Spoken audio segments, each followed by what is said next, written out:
Hey guys, my name is Ryan and I am the King of Booty Fab. And on today's episode, we're going to pick up right back where we left off. Me and the Princess of Booty Fab and the Queen of Booty Fab came out here and we made it so this big girl can lay real low. So the last episode, we got the rear links in, we got everything tacked up, cycled, stuffed up to bump. Today we're going to finish that up, get the rest of the bits and pieces in where they need to be. If it's your first time to the channel, thanks for checking it out. I hope you stick around.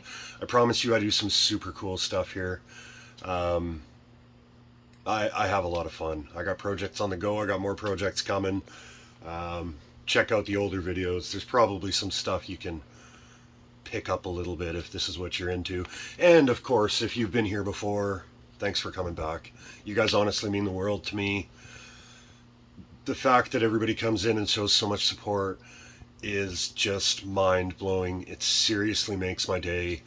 And yeah, YouTube is a beacon of positivity compared to so many other social medias. I absolutely love it. If you haven't yet, do me a huge favor. Subscribe to the channel. Like the video when you're done. Drop me a comment. Tell me what you think about the car. If you picked up any tips, you enjoyed the time here. Or if you got any pointers, something that potentially I missed, I would love to hear it. Do the whole YouTube thing. I love the whole experience. And my daughter tells me if I don't say that every single time, at least once in a video, it's not a real video. So I've done that. Thank you, sweetheart. And yeah, let's get at this. Well, very first thing we're going to do is we're going to correct something from yesterday.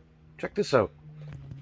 As you can see, I've cut the tacks because after I told everybody to measure, measure, measure, measure, and measure again, I completely forgot to measure and make sure that the axle was centered in the arch. And when it was all the way up, it was about 3/4 of an inch too far forward.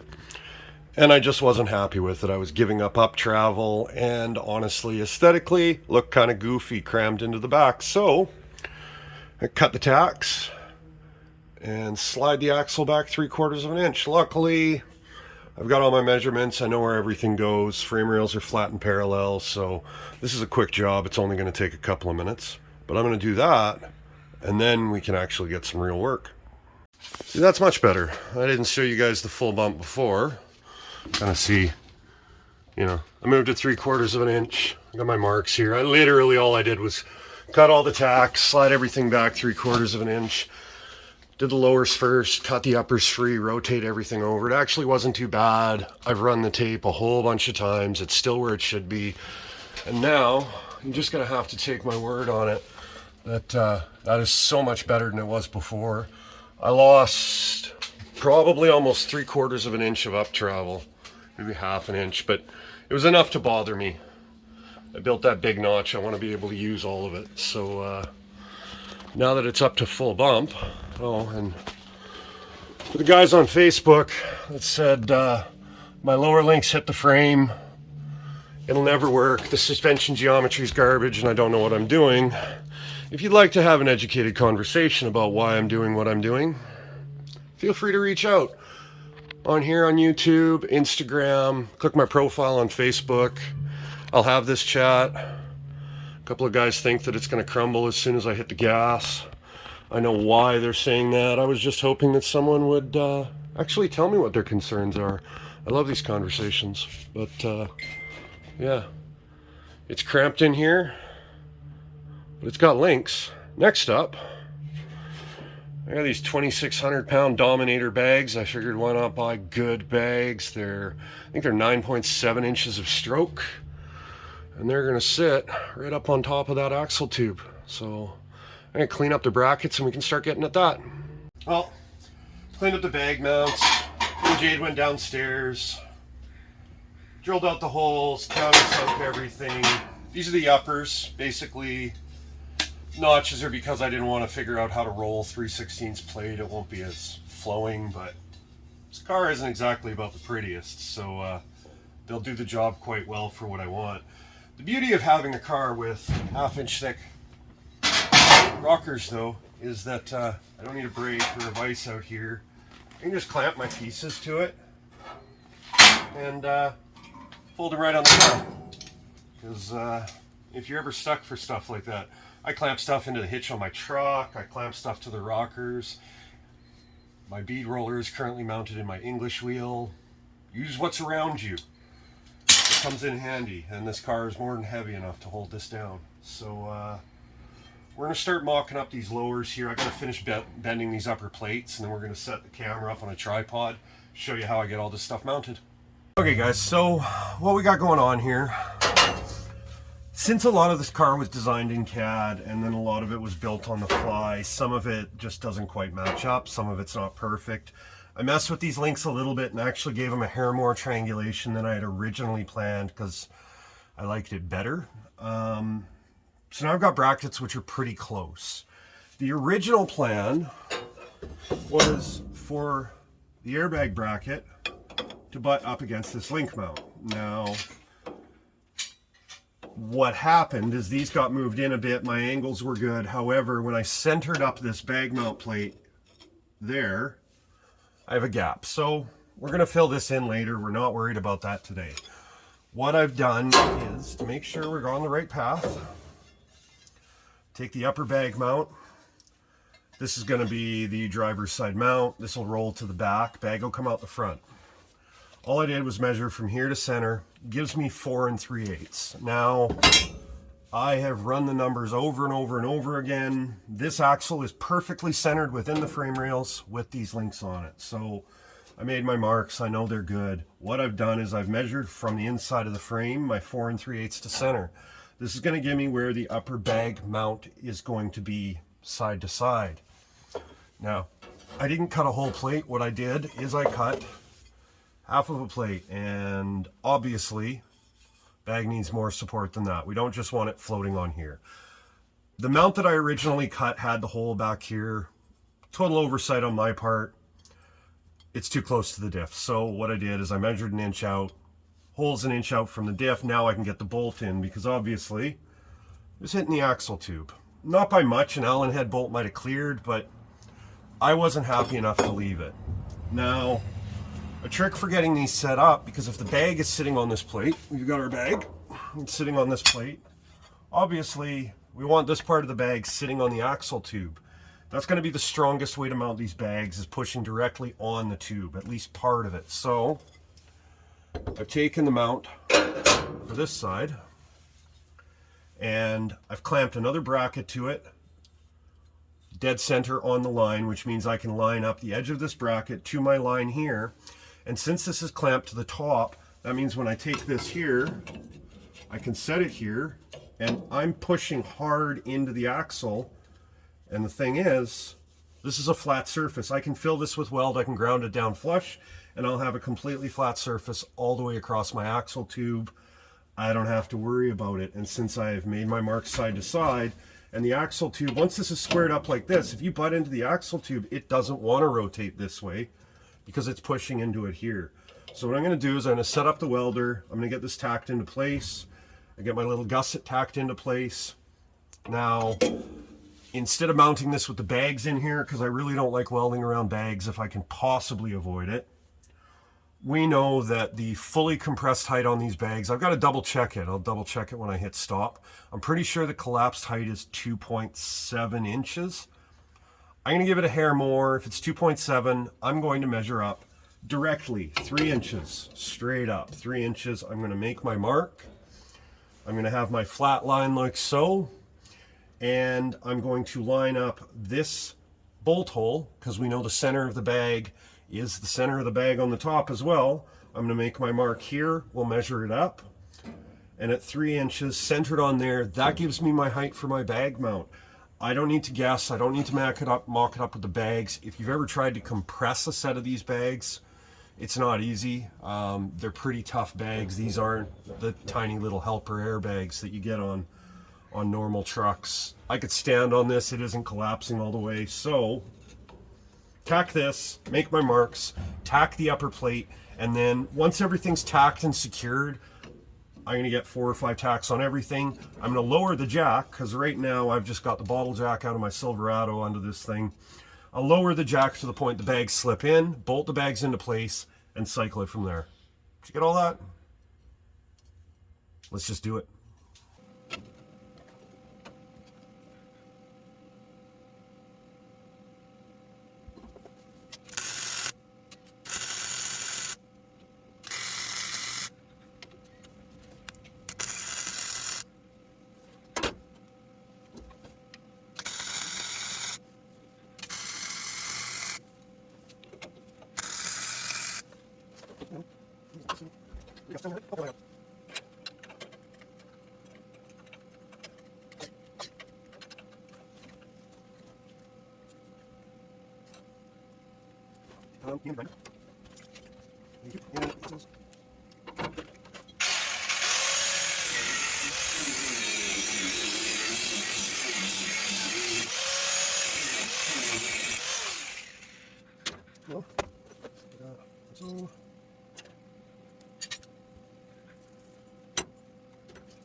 So I'll bring this in a little bit closer so everybody can see. Bag mount's tacked up here.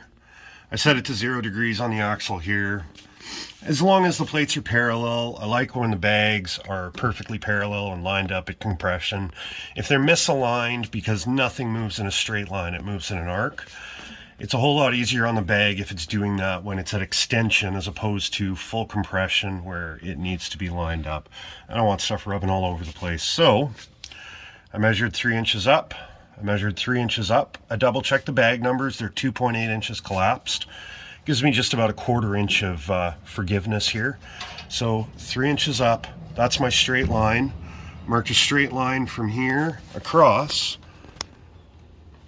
And that's my line straight up. So when I take my bracket here, we'll make a line, and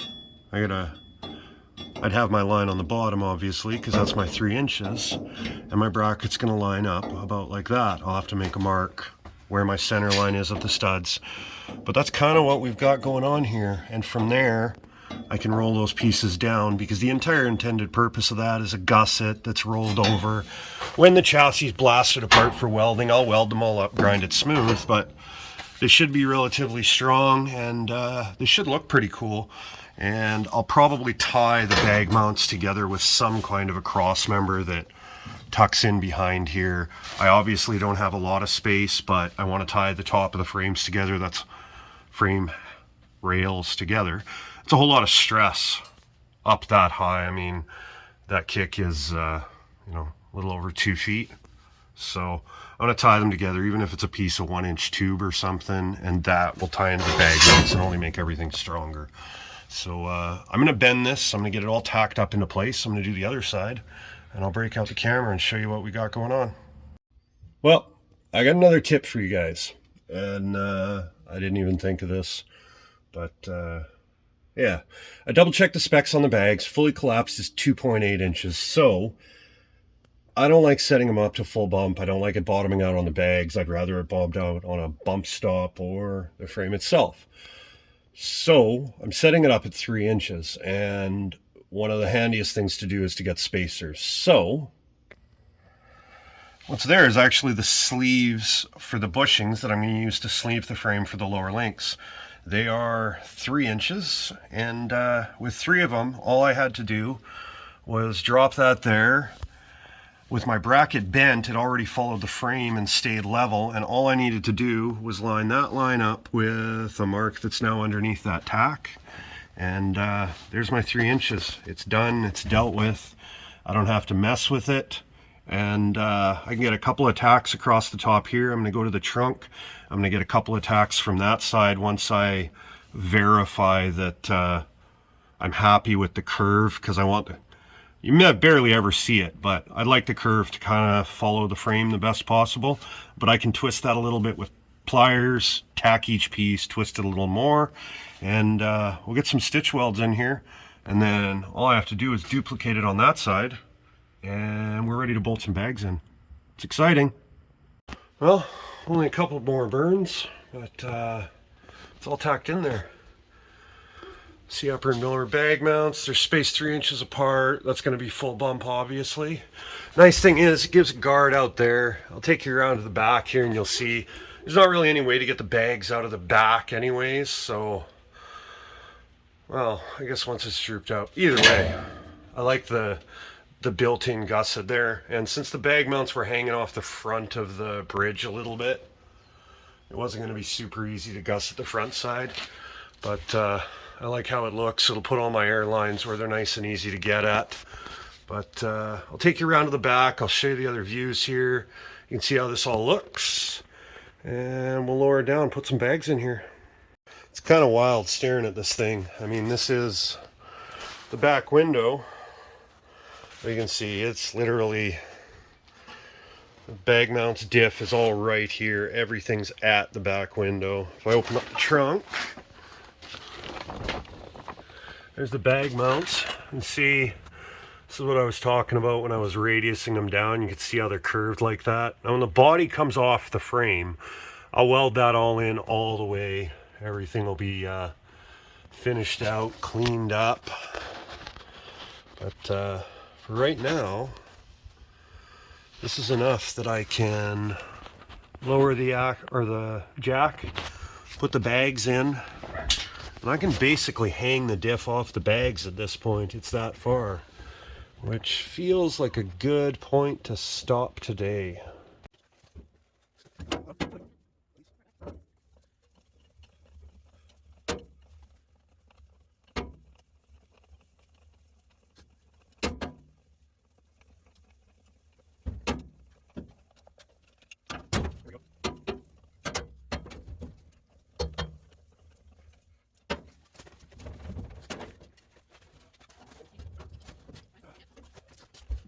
Well, I tried the whole cinematic, lower the jack slowly montage with a flurry of work, but the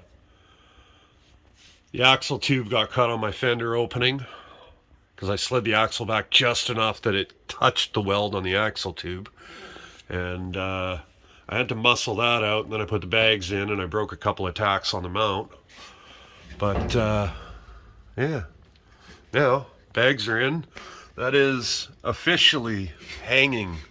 There's nothing supporting this diff. This is 100% hanging off of the bags now. And if the tape measure is correct, this is still another, oh, what is it? I think it's another 2 inches, 2.5 inches until full extension, allowing for a bit of bulge on the back, measuring on the back side, because this is what I mean when talk about the bag plates not lining up. You can see if I lined them up here, by the time it got up to the top, it'd be kicked out pretty far. And I know the bags aren't perfect throughout the travel. I much prefer them when they're even at compression.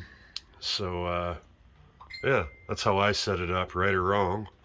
Don't take my word for it. I'm not an air ride specialist, but I sure can build a suspension. Let's go take a look at this from the other side. You see up top, that's the bag mount just below the window. Air fittings will be right there. I mean, if I ever blow a line, at least I got the advantage that it's right there and it's accessible. Open up the back end. We got the bags hanging off the mount. See my nice radius mount. And yeah, if you haven't done air ride before, hanging bags with no air in them always look like garbage. It's just a thing. Put 10 pounds of pressure in them and everything looks better. But yeah, you can see right there, I mean, that's the stroke right there. I mean, we're talking 8.5 inches so far. 8 inches, huh? We might be nearing the end of the stroke. I measured the bag, but yeah, Trunk ain't good for much. Be able to check the oil in the diff. Put the battery back here and the compressor in the air tank. Fuel cell's got to go back here somewhere. If anybody asks why my geometry is the way it is, this is all of the space I have for battery, compressor, and fuel cell, which is 6 inches from my diff cover. That's okay. See everything through my side windows. Yeah, I'm pretty stoked about this. My goal today was to get the bag mounts in, and we did that, so I don't feel so bad. Okay guys, that's where we're going to leave it off today. Now, I know I didn't get a whole lot done in this video, but or maybe I did. My perspective's always off. Some days I feel like I didn't get much done, and it's a mountain, and other days I feel like I accomplished the world, and it really wasn't that big of a deal. It all depends on perspective, I guess. But it's hanging under its own weight. Everything's bolted up. With airlines, I could actually put wheels on this, jack this up off the ground, but I haven't picked up my airline stuff yet, so that's going to have to wait for another day. At this point, realistically, I've only got 2 bags right now. I can take these bags out, I can put them in the front, I can start building the front end. At the very least, I'm going to start on the front links, start getting all that mounted up. I got to retube some links, and I've got all the brackets here. I can mount my carburetors. I still got a box load of parts, so I'm far from done. But today, this is it. I'm trying to get back on the schedule of regular videos. I seriously appreciate all of you that tune in and watch me every time I post up a video. If you haven't yet, do me a favor. Subscribe to the channel, like the video, drop a comment, do the whole YouTube thing. Tell me you loved it. Tell me you picked up some tips. Tell me that my suspension geometry is all wrong and I'm going to lose control the first time I hit a throttle and smash into a school bus full of orphans. Honestly, I enjoy the comments. And some guys I just get a solid good laugh at. I swear, I know a little bit about what I'm doing. But the big thing is, I'm having an absolute blast, and I love filming videos for you guys. So, thanks for making it all the way to the end, and I'll see you on the next one.